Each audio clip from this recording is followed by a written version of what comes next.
Será que a GTX 1050 Ti ainda vale a pena em 2020?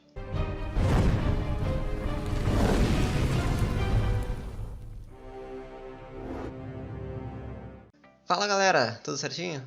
Vamos dar uma olhadinha na GTX 1050 Ti. Será que ela ainda vale a pena?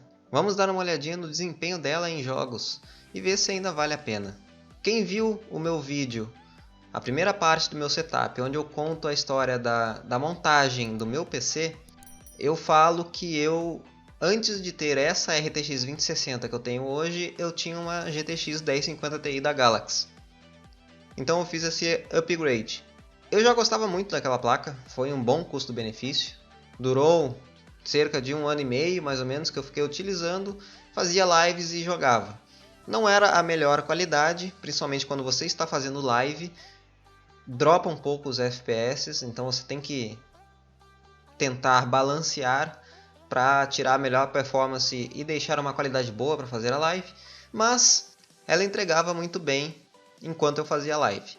Eu não a tenho mais aqui, então eu fui atrás, pesquisei o desempenho dela em jogos mais atuais, ou até os jogos um pouco mais antigos, mas atualizados, né? Então eu procurei, a minha pesquisa foi baseada em desempenho em 2020. Foi aí que eu encontrei uma placa parecida com a que eu tinha. Eu tinha uma da Galaxy 1050 Ti Mini e eu encontrei uma da MSI 1050 Ti Mini também. Muda um pouquinho as especificações, mas o desempenho dela vai ser bem parecido em ambas. No dia 2 de agosto, domingo, que eu estou gravando esse vídeo, eu dei uma procurada na 1050 Ti em algumas lojas e Mercado Livre. Eu encontrei em uma loja R$ 989, outra R$ 999, no Mercado Livre ali entre 1.100 e 1.150, e outras lojas eu acabei não conseguindo, o produto já está esgotado. Se eu não me engano, antes da pandemia ou no começo da pandemia, essa placa de vídeo girava em torno dos 700, 800 reais. Eu vendi a minha usada por 500 reais. Então, de repente, ali no mercado de usados você pode tentar conseguir um preço mais em conta. Mas é um risco maior por ser um produto usado, então faça as perguntas pro vendedor. Tente saber o máximo possível de informações sobre aquela placa, de como ela foi utilizada, de quanto tempo ela foi utilizada e onde ela foi utilizada também. Tudo conta. Até mesmo se ela foi usada dentro de um gabinete, fora de um gabinete, tudo isso conta. Então, sempre que você for comprar uma peça usada, procure saber como ela foi utilizada e onde ela foi utilizada. Bom, gente, falando um pouquinho das especificações, eu vou começar pela diferença da minha antiga para essa que eu encontrei o desempenho em 2020. Só muda um pouco o clock. Enquanto a minha antiga tinha um clock base de 1303 MHz, essa que eu encontrei tem um clock base de 1341. É um pequeno aumento no clock. O boost da minha antiga chegava a 1417, enquanto essa chega a 1455. Então é só essa pequena diferença que tem as duas, porque ambas vão ter os 4 GB de memória DDR5, os 768 Core Units de processamento, 128 bits, um TDP de 75 watts. Ambas não vão ter os 6 pinos de alimentação, ou seja, só a PCI Express X16 vai alimentar essa placa, o que faz com que a fonte recomendada também não seja tão parruda.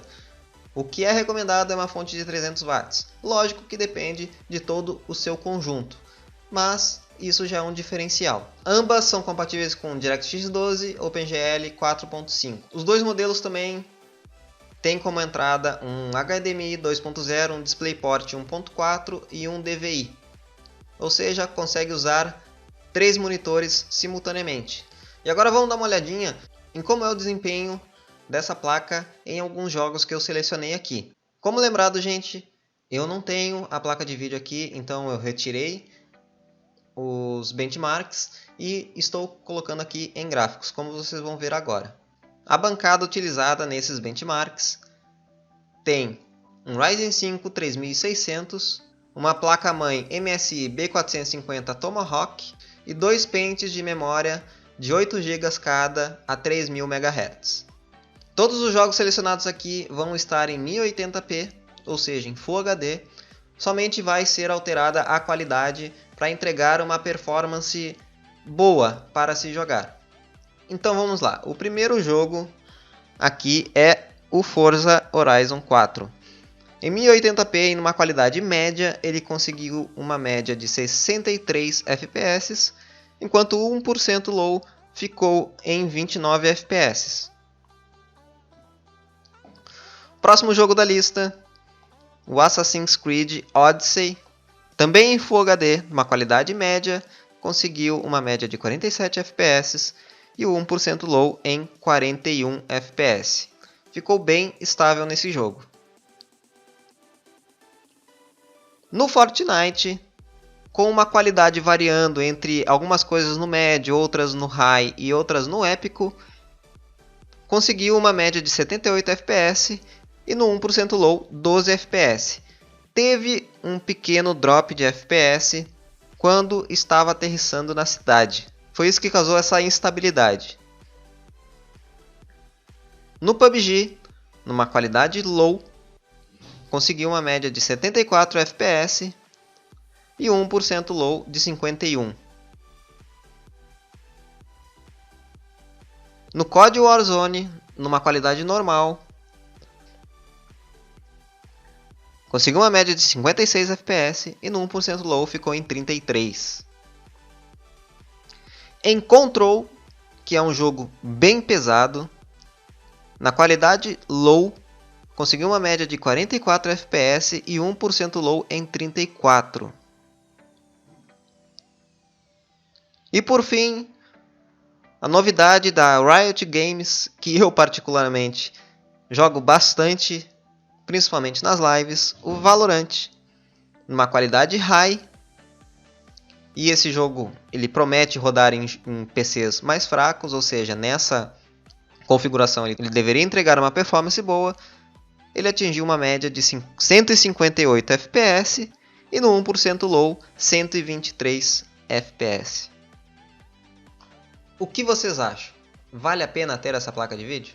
Essa pergunta é um pouquinho difícil de responder, visto que está chegando a nova geração de videogames, uma nova geração de jogos que vão exigir cada vez mais de performance das nossas máquinas. Então eu diria que para quem está com um orçamento um pouco apertado para adquirir uma placa de vídeo, e estamos falando que placas de vídeo encareceram muito durante a pandemia e vai demorar um pouco para normalizar, ou seja, voltar ao que era antes, vai demorar um pouco. Então, para essas pessoas que têm orçamento um pouco mais apertado, vale a pena a 1050 Ti, por experiência própria. Eu adquiri ela justamente porque o meu orçamento estava apertado naquela época, então era o melhor custo-benefício que eu tinha. Então eu adquiri ela, usei por 1 ano e meio e depois, quando eu pude fazer o upgrade, eu fui lá, fiz o upgrade, vendi a placa para outra pessoa.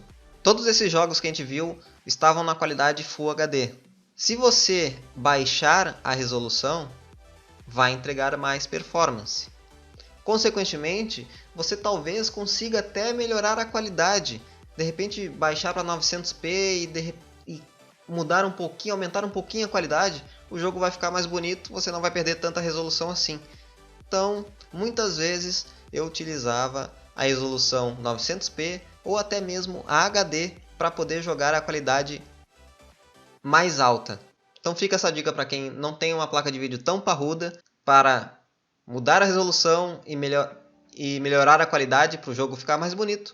Ou então, se você quer mais desempenho, mais FPS mesmo, você vai lá, diminui a resolução, diminui a qualidade, que vai entregar no mínimo 60 FPS. Bom galera, essa foi a minha opinião sobre a 1050 Ti. Deixa a sua aí embaixo nos comentários. Se você gostou do vídeo, deixa o like, se inscreve no canal se ainda não é inscrito, ativa o sininho para não perder mais as notificações de quando eu postar um vídeo novo no canal, e a gente se vê no próximo vídeo. Valeu galera, um abraço e falou!